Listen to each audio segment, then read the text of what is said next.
Kia ora, and welcome to the Beer Jerk Beer of the Week Drink Along. I'm Joe. I'm Luke. And this is Snowcap by Laughing Bones, which is number 15 in their Mountain IPA series. Mountain IPAs? Yeah. Have we had a Mountain IPA in the box before? No, I would imagine this is the first. I haven't Yeah. checked that, but... I mean, people aren't here for fact checking. This is YouTube. We Yeah, can just the say what we best like. Mountain IPA you'll ever drink is our thumbnail, and I'm like, looking at it. That's how we're going to get to 100 YouTube followers. Yeah, we might get like more than 80 views. Like and subscribe. Cheers. Cheers. So a Mountain IPA, a pretty modern, unique style, which is a mashup between West Coast and East Coast. But we'll come back to that in a minute. So Laughing Bones is John Morawski. And his wife? And his wife, Petra, who's awesome, as is John. So, yeah, they're from, I think John's from Minnesota, pretty sure. So, sorry if you're watching this and I got that wrong. But yeah, John's such a lovely guy, and just always cool when he drops in, and just a passionate, you know when you get brewers that are from a homebrew background, and they just absolutely love what they do, and they're really passionate, and they're just like digging deep into whether it's hops or thiols or types of yeast. So yeah, always got to have a bit of a chat with him. And yeah, they kicked off, I just looked it up actually, it was 2013, Oh, so wow. their 11th year, Yeah. after something that, well, I was just telling you about that you don't remember. There was a short-lived brew pub in Britomart in downtown Auckland called Brewery Britomart that John was involved with, which I think was only around for a couple of years. I remember going there, it was cool. There's no legs in that craft beer thing. I'll just give up. And that's it, it was, you know, people talk about being before their time. Like when I moved to New Zealand and started a jacket potato business. But And then they went viral on TikTok yeah, last year. 10 years later. So probably before its time, because yeah, they made cool beers. It was a really cool spot, you know, exposed brick, decent menu. And so yeah, that wrapped up. And then, yeah, the next year, John kicked off with Laughing Bones, putting out a lot of hop forward IPAs. And I guess the cream ale is a bit of a flagship for John, hey? Yeah, and they have one fruited beer, Shake Your Mangoes. Yeah. I've really enjoyed the hibiscus. That's become a Yeah, bit of yeah. a bit of a core, I think, maybe. Yeah. But yeah, definitely known for his hoppy beers. Yeah, and very passionate about the craft, about authenticity, about independence. So sort of also all of the sort of stuff that we're into. And yeah, it's nice when there's you know, real people and real stories and real passion behind the beer. You know, I'm sure there are much easier ways to make money, and there's definitely better ways to get rich than starting a little craft beer brewery in New Zealand. So yeah, really cool stuff. And also, yeah, his wife Petra is sort of very involved in all sorts sides of the business and makes excellent kombucha. So do look out for them if ever they have a stand at a beer festival that you're going to. You may be lucky enough to try some of Petra's kombucha. And I did just look up, I just wanted to check when the brewery did launch, and I came across an article about Laughing Bones that said John was New Zealand's champion cheesemaker in 2015. That's sick. For sort of home cheesemakers, in a version of Wensleydale. That I definitely need to find out a lot more about. We should have like hit him up for a pairing. I know. Well, yeah. So I only last minute, Luke. I just read about it just now, so I'm definitely gonna be hitting up with some cheese tips because yeah, big cheese fans here at Beer Jack. So yeah, Mountain IPA. What's the deal?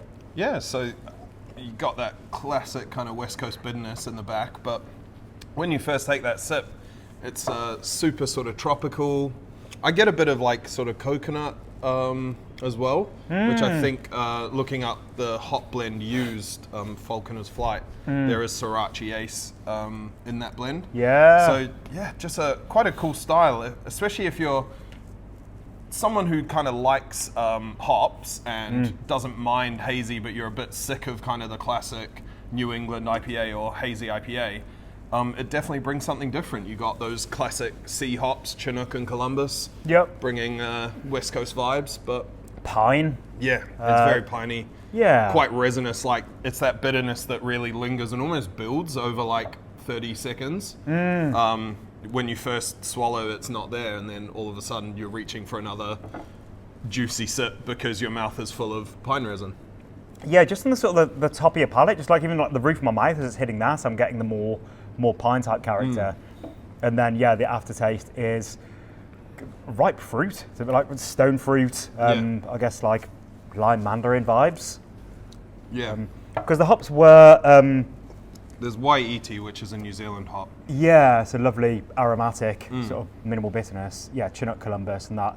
Yes, that Falconer's Flight is a blend that was, I think his name was Glenn Falconer, a brewer from the American Northeast that was put together. But I think people can be a little bit disparaging of things like blends. And I was just thinking about like single malt whiskey, for example, that is sort of put on a pedestal and blended whiskies aren't so much. But it's like you take all the composite ingredients and you make something that is a thing of its own.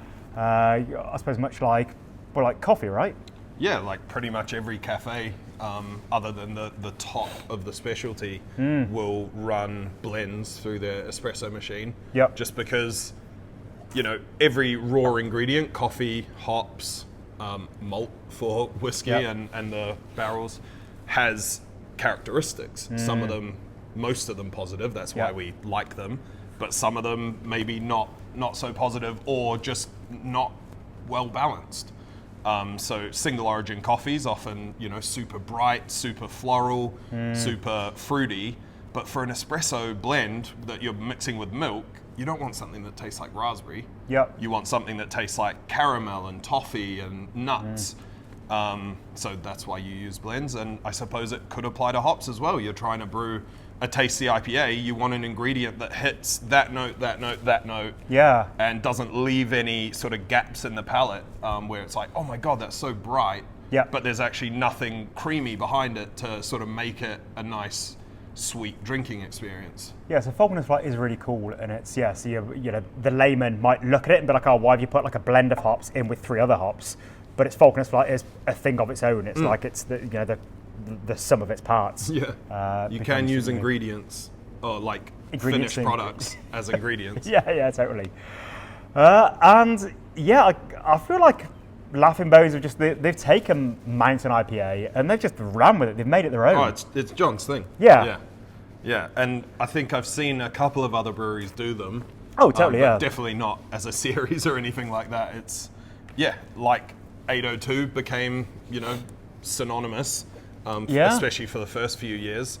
I would say Laughing Bones is synonymous with Mountain IPA in New Zealand. Yeah, and like there's the Garage Project Fresh series, and there's the Small Gods Table Beer series, and this is at number 15, which is very cool. It's just, you take something and something we often talk about is how a lot of beer drinkers, they're always excited about the next new thing.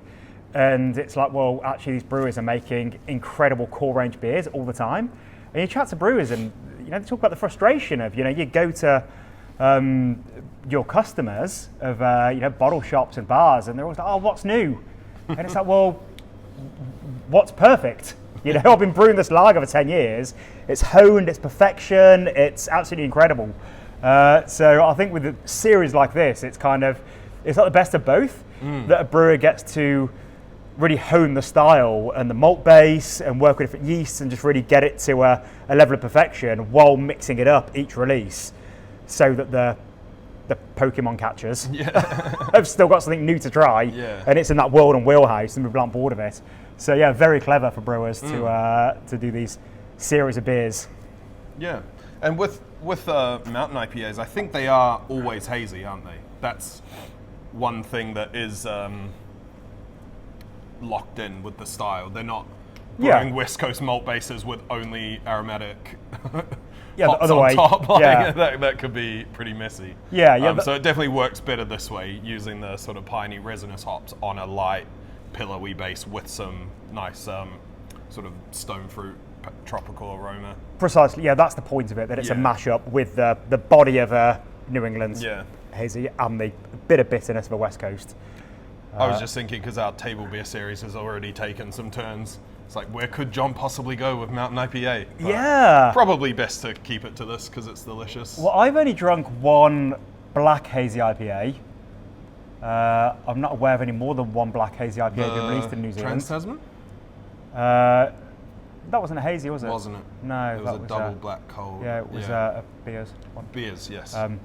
Which tasted nice, but it looked like swamp water. Yeah, so I can see why that hasn't caught on, the black hazy IPA.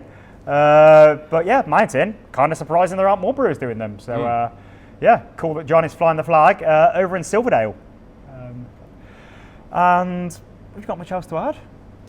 I don't know. Yeah. Great beer, cool people behind it, very tasty, good times. And what are these we've got to chat about? Winter's almost over. It's spring in a couple of weeks, thank God. So very excited about that. As ever, we're putting a few cool boxes together. We've just done the fresh IPA boxes have just winged out this week. Yep. But if you love IPAs, you'll know that you want to drink them as fresh as possible. So this batch has sort of just been brewed when we put it in our boxes, and they should always be kept cold. If you have it's the hops that deteriorate basically, and you just lose the lovely hop character when an IPA ages. So it ages a lot faster if it's stored at ambient temperature. So also in the fridge. So that's why our warehouse is like half of it is just a fridge. All our beer is stored in the fridge, and you want it fresh as possible. So a few years ago, we came up with the idea of doing a fresh IPA monthly box because supermarkets don't store their beer cold. You might buy it from a chiller, but you don't think that there's a massive chiller in the back where they store everything. It's just like an ambient temperature warehouse. And stuff doesn't necessarily get turned over that quickly. And if you're a real big geek like we are, you might have to go to the bottle shop or the supermarket and be checking the dates on the cans. And then you can't check the dates because some breweries put 9 months date, some 12 months. We found a brewery that had put was it more than 18 months recently? Well, let's not say who it is, but it was discussed online as well. Not by furious. us, people are very confused. Yeah. 2026 dates already. On an IPA that should be drank fresh. So the point of our Hophead subscription is that you sign up for it, and then once a month we send you a mixed box of 10 fresh IPAs that have been packaged in the previous month. So you don't have to do any of the work, it just gets sent out to you. There's a little tasting menu that me and Joe write about why we've chosen the beers. So yeah, 5 different beers, 2 cans of each, and it is awesome. They're shipped from the brewery straight to us, they're in our chiller. It's so cheap. It's like $89 delivered. Yeah. Like, come on. For 10 beers, including delivery, and a Hoppiness magazine, and a menu. Yeah. So yeah, like you're paying $8.90 per can, which includes shipping. Yeah. So sign up, idiots. we have a surprisingly small amount of people that signed up to Beer of the Week sub, but also our Hoppy sub. We should probably market it and do a better job. Yeah, we probably should tell more than Kelly Churches about it. Yeah. Hi Kelly, thanks for watching. One other thing is we are waiting on confirmation from Victor for how long our power is going to be cut next Saturday. Yes, Saturday 24th, they're cutting our power on our street. Another wonderful thing as part of our young city of Auckland. It's brand new. Yeah. Of course, they need to do shit like this. It needs doing. We need more train lines. Sucks for us at the end of a hard winter. Super to sucks. not be able to open a Saturday. So if you are in Auckland and feel like supporting, we're probably going to do a power cut party here. So bring some cash, please. We're going to figure something out. Our FPOS will be down. And drink some still cold beer because it's winter. Well, and our chiller is insulated. Our chillers are pretty insulated, so we'll, beer's still going to be cold. Yep, the CO2 doesn't need power, so the beer will still be fizzy. And there might be a barbecue fired up, there might be a fire pit going, we're still working it out. But we will figure it out, as always. Things are a little bit last minute around here, so Small Goss Tap Room. We only got told yesterday, so fair. This is a justified last minute. So Small Goss Tap Room, Power Cut Party, 24th of August. Put it in your diaries. And as always, we've got new boxes coming out, so Joe's just completely rejigged the Cozy box that we first released a few weeks ago. So that's mostly new beers in there. I think there's maybe a couple that we kept on. It's a lovely mix pack for cooler evenings. Yeah, it's basically everything I've been drinking the past couple months. So good. Just ordered some more of it and chucked it in a box. And the new clear IPA drop as well. Yep. So this won't be featuring in it. No, sadly not that clear, But 8 amazing clear IPAs, all pretty fresh. yeah, straight to your door. It's like $65 or something. Something So me, really cheap, yeah. $8 each. Yeah. Support local independent brewers. Support your friendly beer shop, us. We are not a supermarket. The supermarkets won't care if you're not spending your beer money there for a couple of weeks. Spend it with us so we can continue doing what we do, please. All right, well, with that plead, thank you for joining us. Thank you for being part of this awesome Beer of the Week drink along experience. And thanks to John and to Petra for doing cool beer and flying the flag for independence and authenticity. Cheers, Joe. Cheers. Glass is empty. Cheers. Thank you, John.